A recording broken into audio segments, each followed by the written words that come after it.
Setiap perjalanan hakikat pasti akan sampai pada satu titik yang tak bisa lagi dijelaskan oleh kata-kata.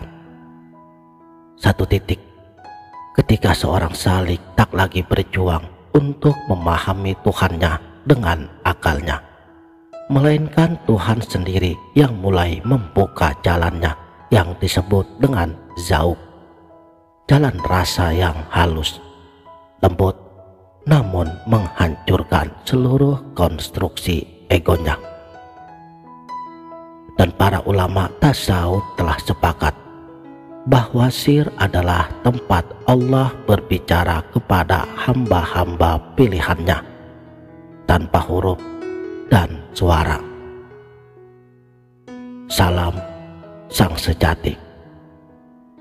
Dalam Futuhat Al-Makkiyah, Syekh Ibnu Arabi menyebutkan bahwa sir adalah tempat turunnya makna, bukan lafaz. Sebuah ruang sunyi yang hanya bisa digunakan oleh orang yang hatinya telah dimatikan dari segala selain Allah. Bagaimana rasa zauq bekerja dalam sir, dan bagaimana seseorang bisa mendengar hakikat tanpa telinga, melihat tanpa mata, mengetahui tanpa berpikir. Dalam keilmuan tasawuf ada istilah ilmu, makrifah, zauq, hakikah. Ilmu datang melalui belajar, makrifat datang melalui cahaya yang diberikan. Tapi zauq, ia datang melalui penyingkapan langsung. Dan Syekh Ibnu Arabi menyebut zauq sebagai pengalaman batin yang tidak bisa disampaikan kecuali melalui simbol. Dan bahasa pada simbolis ini tujuan utamanya adalah untuk mendekatkan paham. Sebab kalau langsung dikhawatirkan mudah tersalah pahami. Makanya jangan heran bila mendengar istilah simbol-simbol tertentu dalam kajian ilmu tasawuf. Dengarkan saja dengan beradab, sebab hanya gelas yang kosong saja yang akan terisi tanpa takut meluap. Jika seseorang hanya mengerti agama melalui kitab dan guru, ia baru berada di tahapan ilmu. Jika ia mengerti agama melalui cahaya hidayah, ia memasuki makrifat. Tapi ketika ia merasakan kehadiran Tuhan dengan rasa yang mengalir dari dalam dirinya, tanpa berpikir, tanpa memaksa, maka ia sedang berada pada tahap zauq. Disinilah sir bekerja sebagai wadah. Sir adalah ruang batin, tempat turunnya rasa itu sendiri. Jika hati adalah cermin, maka sir adalah titik cahaya di dalam cermin itu sendiri. Seorang salik yang mulai memasuki pada wilayah sir ini, maka ia akan mengalami satu perubahan besar. Ia tidak lagi menerima hidayah melalui telinga, tetapi melalui getaran rasa. Misalnya, ketika sedang duduk diam, tiba-tiba hatinya seperti disentuh, seolah-olah ada makna yang turun. Bukan suara, bukan kata-kata, bukan firasat, bukan pula lintasan pada pikiran, tapi rasa. Rasa yang membuatnya paham tanpa proses berpikir. Pemahaman yang datang dalam sekejap, dalam satu kedipan, dalam satu denyut getarannya. Inilah yang dimaksud oleh Syekh Ibnu Arabi sebagai al-fahmu al-laduni, pemahaman yang ditanamkan langsung oleh Tuhannya. Kekuatan rasa dalam sir ini begitu halus sehingga banyak orang yang tidak menyadarinya, Mereka menunggu suara batin, padahal yang datang adalah rasa batin yang hak. Dan disinilah letak rahasianya. Suara bisa menipu, rasa tidak, sebab rasa muncul dari kedalaman jiwa, sedangkan suara bisa datang dari imajinasi. Setiap orang bisa berzikir dengan lisannya, sebagian yang lain bisa berzikir dengan hatinya, tapi hanya sedikit orang yang zikirnya sampai kepada sir. Apa tandanya? Yaitu ketika zikir sudah sampai kepada sir, zikir akan mengalir sendiri tanpa diperintah. Bukan lagi aku yang berzikir, tetapi zikir itu bergerak sendiri dari dalam dirinya. Inilah mengapa orang-orang arif hidupnya selalu tenang, meskipun mulut mereka tidak bergerak, sebab zikir yang hidup di sir akan mengalir seperti nafas. Ia menjadi sumber ketenangan dan energi spiritualitasnya yang tidak bisa dijelaskan. Lagi-lagi dalam Futuhat Al-Makkiyah itu pun telah dijelaskan bahwa zikir di sir itu disebut sebagai nafas Ar-Rahman, nafas yang memancarkan ketentraman. Jadi ketika sir sudah dipenuhi dengan zikir, maka yang mengalir bukan lagi kata-kata, tetapi hakikat. Seseorang bisa duduk diam, tidak mengucapkan satu kata pun, tapi jiwanya sedang berzikir dengan intensitas yang lebih kuat daripada zikir lisan. Itulah zikir para waliullah. Saudaraku, sang sejati, puncak dari zauq adalah musyahadah, penyaksian. Musyahadah bukan berarti melihat Tuhan dengan mata fisiknya, tetapi menyaksikan kehadirannya dengan sir yang telah diterangi. Seseorang yang mencapai musyahadah, ia akan merasakan bahwa Allah lebih dekat daripada dirinya sendiri. Ia menyadari bahwa semua gerak adalah geraknya. Ia pun memahami ayat-ayat batin yang tidak ada di dalam kitab, melihat wujud di sebalik tirai bentuk dan warna, yang dalam istilah Syekh Ibnu Arabi, menurut beliau, Allah menyingkapkan wajahnya melalui rasa, bukan penglihatan. Jadi, ketika rasa sir ini terbuka, seseorang akan memahami rahasia takdir, menyadari mengapa ia diuji, memahami rahasia rezeki, melihat mengapa segala sesuatu terjadi pada waktu yang tepat. Semuanya melalui rasa, semuanya tanpa huruf, semuanya tanpa suara. Dan ternyata di dalam bab-bab rahasia Futuhat Al-Makkiyah, Syekh Ibnu Arabi secara tegas mengatakan bahwa ilmu rasa tidak dapat diberikan kepada orang yang belum mematikan hawa nafsunya. Mengapa? Karena rasa adalah cermin. Jika jiwanya masih kotor, maka rasa akan buram. Dan rasa yang buram, sifatnya akan berubah. Ia akan menjadi seperti penipu. Ia mengira itu firasat, padahal itu keinginan pribadinya. Inilah makanya para arif selalu menutup ilmu ini dari orang-orang yang belum siap kolbunya. Jadi mohon maaf, walaupun kamu telah menyimak ribuan pelajaran dari guru-guru ternama misalnya, tanpa kolbumu yang belum siap, maka nilai spiritualitasmu tidak akan meningkat. Pelajaran masuk tapi cepat menguap.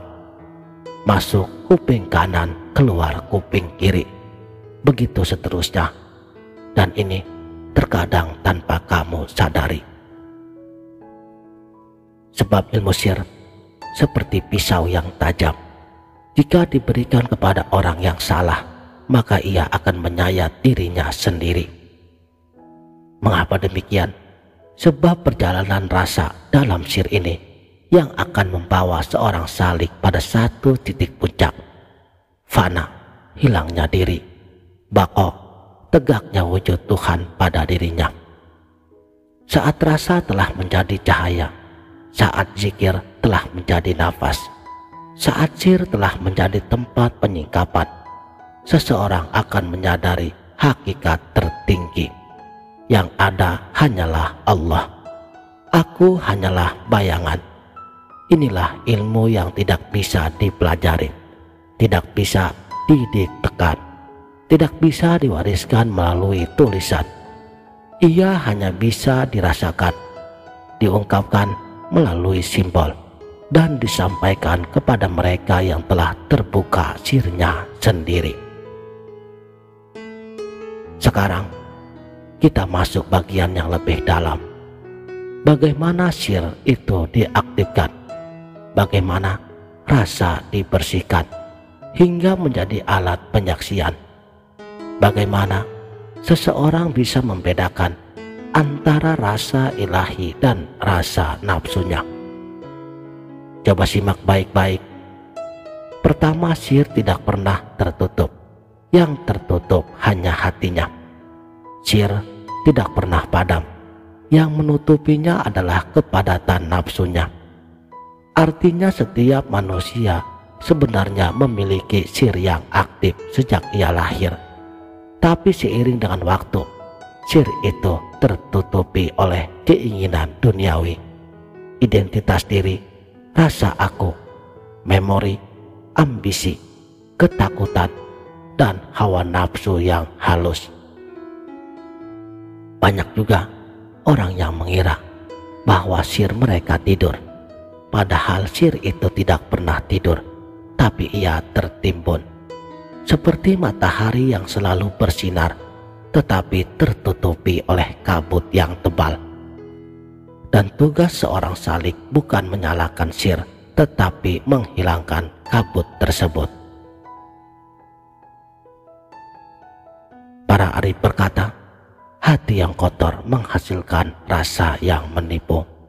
Makanya, seseorang harus membersihkan tempat rasa tersebut terlebih dahulu sebelum ia dapat menerima cahaya sir.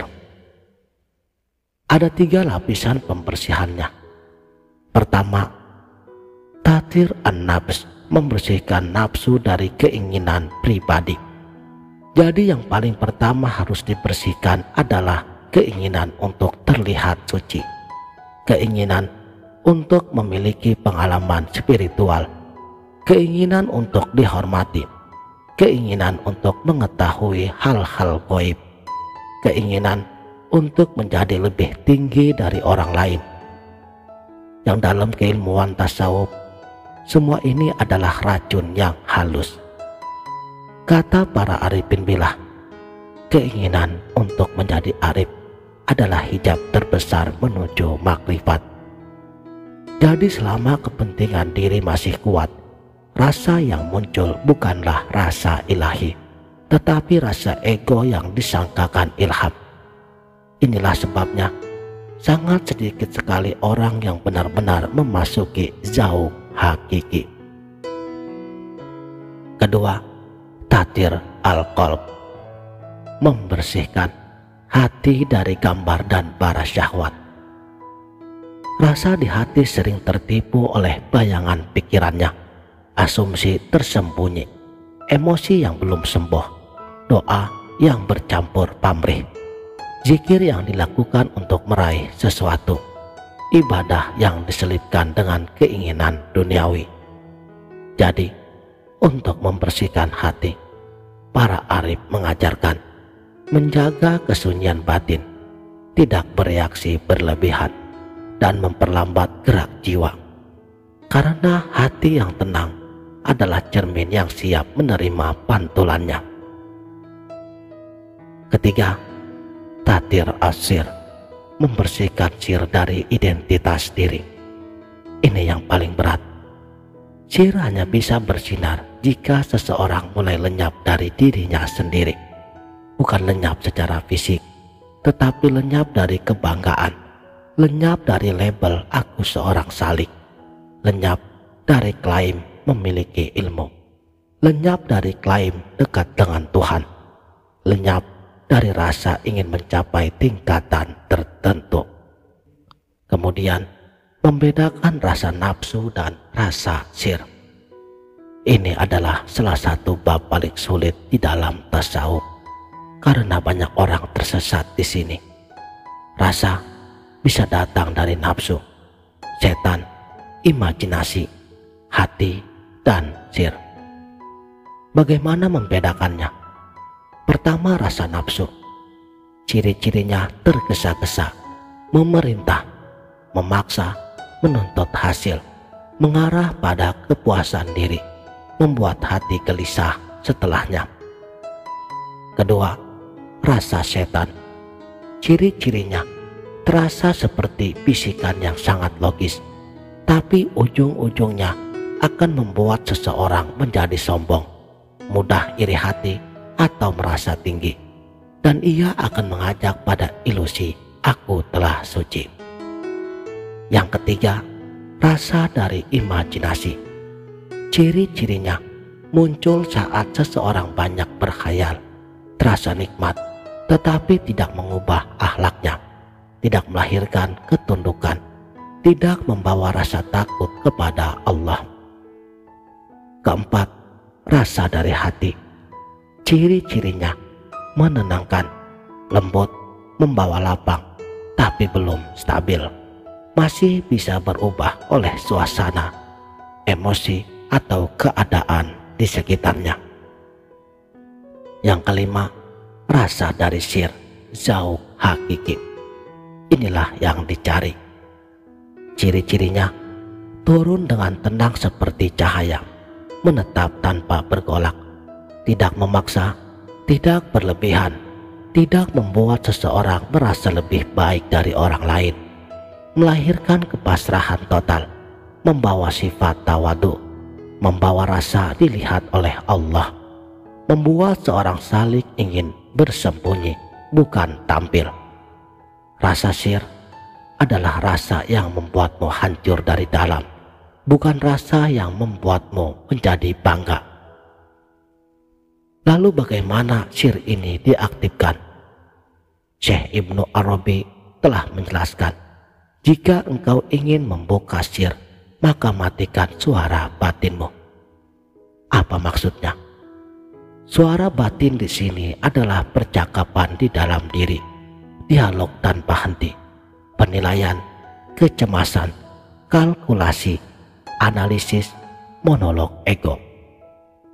Ketika suara-suara ini diam, barulah rasa syir naik ke permukaan, karena syir tidak bisa berbicara selama batin kita berisik.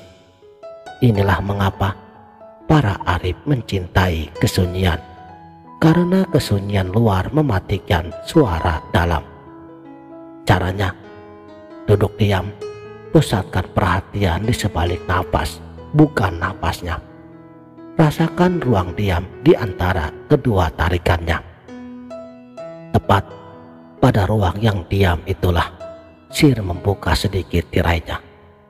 Latihan ini memang terdengar sederhana, tetapi ketika dilakukan dengan benar, ia akan menghancurkan hijab rasa yang tebal. Teknik zikir syir ini adalah jalan paling cepat menuju zauq. Yang kata para arif, zikir yang paling cepat menembus syir adalah zikir diam, tanpa huruf dan suara. Zikir yang hanya berupa rasa, kehadiran, ingatan yang halus, sambungan batin tanpa lafaz. Jadi ketika seseorang duduk diam, ia mulai merasakan diamnya batin, maka syir mulai bekerja. Dan zikir semacam ini tidak bisa dibuat-buat. Ia datang hanya setelah hati dilunakkan dan nafsu ditundukkan. Ketika syir mulai merespon, seseorang akan mengalami hal-hal seperti ini. Keheningan yang hidup, ruang batin yang terasa luas, rasa teduh yang muncul tanpa sebab, getaran lembut di tengah dada, rasa dekat kepada Allah tanpa kata, kesadaran yang menembus lebih dalam, inilah pintu zauq hakiki. Tapi pada tingkatan ini, rasa bukan lagi sekedar sensasi batin. Rasa berubah menjadi nur. Dan para arif telah menjelaskan, ketika sir telah dibuka, rasa menjadi cahaya, dan cahaya menjadi pengetahuan. Pengetahuan pada jenis ini tidak lewat huruf, tidak lewat buku, tidak lewat guru, tidak lewat tafsir, tidak pula lewat logika, tetapi lewat penyaksian. Demikianlah, mudah-mudahan video ini bermanfaat dunia dan akhirat. Salam